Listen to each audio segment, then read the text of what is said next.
The long-awaited federal budget is out, and it includes numerous initiatives to reorient Canada's economy as it faces unprecedented trade uncertainty with the United States. That includes billions in new spending initiatives to spur investment. And joining me now to get his take is Andrew Kelvin. He is head of Canadian and Global Rate Strategy at TD Securities. It's nice to have you here. Thank you for having me. So I want to start, you put out a report, as you do, as soon as things come out, and it said, it brings larger deficits, more bond issuance, I'm paraphrasing here, but it doesn't break the mold. What stood out for you or didn't stand out from you in this budget? There was a lot of anticipation around this budget, as you mentioned. I was having conversations with clients and colleagues, and people were talking about deficit numbers that they just kept escalating every week. It seemed it was going to be 70, then it was going to be 80, then 100, then 120 billion, and I think people were prepared potentially for an extremely expansive budget. I would describe this one as moderately expansive. Deficits are going to be at 1% higher as a share of GDP every year in the sort of budget horizon, which is just not nothing. It's quite significant. I'd say almost certainly enough, if done properly, if done in an efficient way that produces growth, should be enough to offset the drag from the U.S. trade dispute. But this was sold as a generational budget. I'm not sure I would describe it as such. I would say potentially the significant commitment to increased defense spending. It's maybe this is just a good exercise in setting the context before it comes out, and they've kind of helped, kind of adjust or get people's context ready for this. Can you just go through a bit, and you talk a bit about that from a bond issuance standpoint? I mean, what was the reaction when the budget was announced, and what do you think is going to be the reaction going forward? Well, certainly. So after the budget was released, Canadian bonds actually outperformed versus the U.S. You had a slight rally, a slight drop in yields, which tells you that market participants had been bracing for something higher than the numbers that came out. And just for context, the budget deficits that were announced were $78 billion for the current fiscal year and $65 billion for the upcoming fiscal year, which is slightly lower in aggregate than we'd anticipated. We actually thought more of the spending would come next year, just given that the fiscal year is pretty close to over. I guess they're quite comfortable. They can get a lot of the money out the door quite quickly.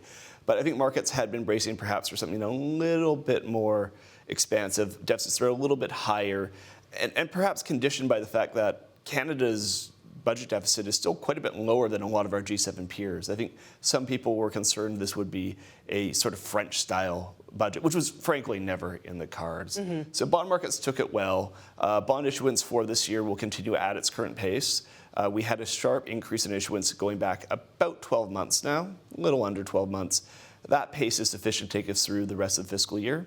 We'll have to see issuance slow modestly next year. Issuance should drop by about $20 billion over that fiscal year, which it's a big number, but not in the context of programs that are going from 316 to 298 billion. Is it going to do the job, you think, because a lot of the tax people I spoke to said it's interesting because this is a budget that is trying to incent private spending versus government spending, right? Like spend on research, spend on manufacturing builds, all those things will help you with it, but we're not going to fund you, in a dollars out right away sort of perspective.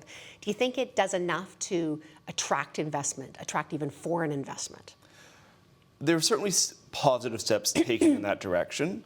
I suppose time will tell. I will say the amount of sort of funds set aside for a lot of these tax credits, the sort of new incremental funding for increasing the capital stock was fairly modest. That wasn't one of the top two line items in this budget. The top two line items were defense and the tax cut that was announced back in May. Yeah. I think it's a sensible approach for a couple reasons. First, I always get a little bit wary when the government's out trying to pick winners and losers at scale. Right. I don't think governments necessarily have the best incentive structure to do that. And second, just sort of the speed of getting money out the door. If the private sector is acting in response to changing incentives, it's a lot easier to mobilize capital quickly in a way that supports growth in the near term, as opposed to a government project which might take a long time to formulate and actually get the money into the economy. And frankly, our needs to boost growth, they are now, not necessarily the future. Yeah. We are in this trade dispute with the U.S. now, and we are adjusting now. So the quicker the money can hit the street, the better. So I think it's a very sensible approach. But really, the proof will be in the pudding, if you'll excuse the very cliched comment there. We will need to see if businesses actually do react to it. Yeah, and this is all, I guess, in context of the one big beautiful bill and how do we measure up and what's the arbitrage there, I guess I would say, for people. What about, you and I were chatting just before this started too, and you said, investments needed now. This is the time we need it. But when you were looking out into the future, some of the projected deficits were interesting. What caught your eye there? Yeah, that was interesting because normally when you see a budget deficit or a budget document come out, you have a reasonable degree of certainty around what this year's number will be and next year's number will be, but there's always a 5-year projection, and it always has this sort of like fairly aggressive normalization path where you'll get to pretty comfortable budget deficits 5 years out. It used to be people would always make it so then the 5th year, that was when you had the balanced budget. Yeah. Then there's a bit of drift there where we were looking for just smaller deficits in the future, but still deficits. I was expecting that we would have a sort of anchoring forecast of a deficit of a little under 1% of GDP. That's something that the government had talked about on the campaign trail. They talked about running persistent deficits. They told us that we weren't going back to zero, to be fair to them. But they're looking at deficits in 2030 of 1.5% of GDP. That is certainly higher than I would have expected. And the one thing we always know is whatever that number is, it's not going to be the one they projected 5 years ahead of time. Yeah. But I think what it tells you, this government intends to keep running like a reasonably expansive fiscal policy. Their funding requirements, their net funding requirements over the next 3 years run at about $150 billion per year, which is high. Yeah. So I think this is so debt is the reality. I think debt is the reality here. Yeah. Bank of Canada. Yep. They've seen the budget that's come out. How do they react to this? Because I think so far this year, correct me if I'm wrong, we're at 2.25. We've had about 4 cuts this year. Now what? I think the Bank of Canada probably isn't terribly surprised by anything we've seen in the budget. They've been talking about fiscal stimulus providing support for the Canadian economy going all the way back to the September meeting. We saw that in their summary of deliberations. I think the deficits that we've seen, because I think about just from a top-down perspective, what is the sort of incremental new spend into the economy? That should be enough to provide an offset to the drag we've seen so far from the U.S. trade dispute, enough to get growth above trend next year. And keep in mind, in a about zero population growth environment, the trend rate of growth is somewhere around 1% in real terms. It's not 2% is no longer the bar we need to hit. We need to hit a 1% bar.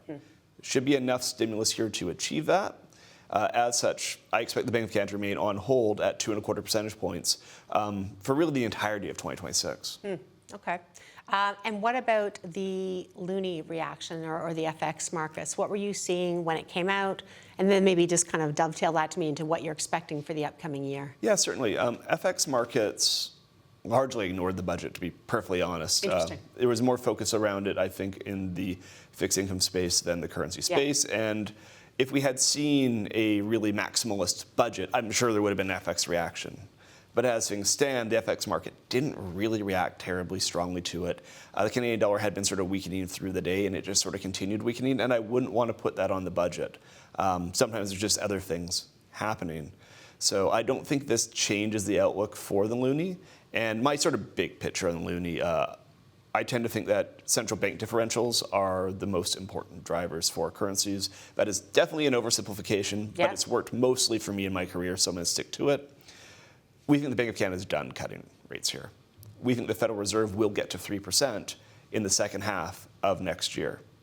That's something that should put downward pressure on the US dollar, which turns into a moderate appreciation in the Canadian dollar. How does that, and again, many factors at play, but primarily to your point, central bank differentials, if that happens, how does that influence the need for investment? I'm thinking even foreign investment into Canada. Like, is this material from your perspective, not so material?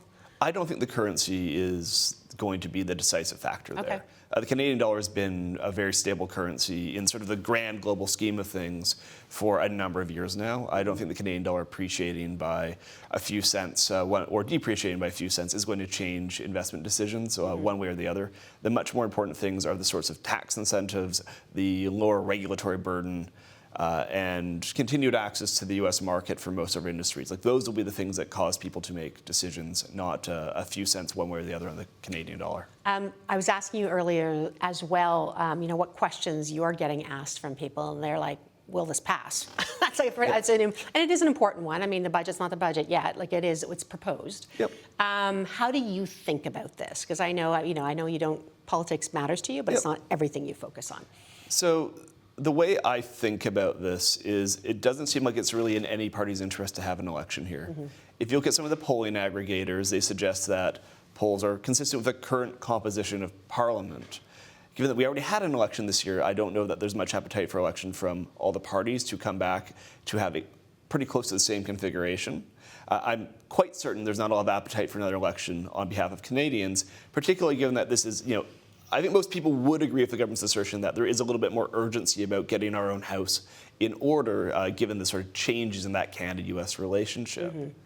Now, it's always possible that all four parties will overplay their hands here and force each other into triggering an election. Possible, but not probable. Thereby making me look like, a fool. But I would put a quite low probability on that, given that we only need a few abstentions for this budget to pass. And I wouldn't be surprised to see a few people come down with a sudden case of the chills on voting day. Fair enough. Can I ask you, just now that the dust has settled, you've had time to digest this, write about it, what are you focused on when you kind of think ahead for Canada in terms of what needs to happen? I think we need to see some of these tax measures designed to attract capital investment from businesses to actually materialize into better business investment. One thing they do talk about in this budget document is Canada's capital stock is too low. We will actually need to see these measures have their desired consequences. And I'll be looking to see what the next sort of round of projects we see from the Major Projects Office are. They were discussing a port in Churchill, they were discussing high-speed rail in central Canada, wind farm in Atlantic Canada, carbon capture in Alberta, which could be a really key one because that is something that this government has connected to lifting of oil and gas emissions caps. And if we're serious about making Canada an energy superpower, that's probably not consistent with limiting our ability to produce energy.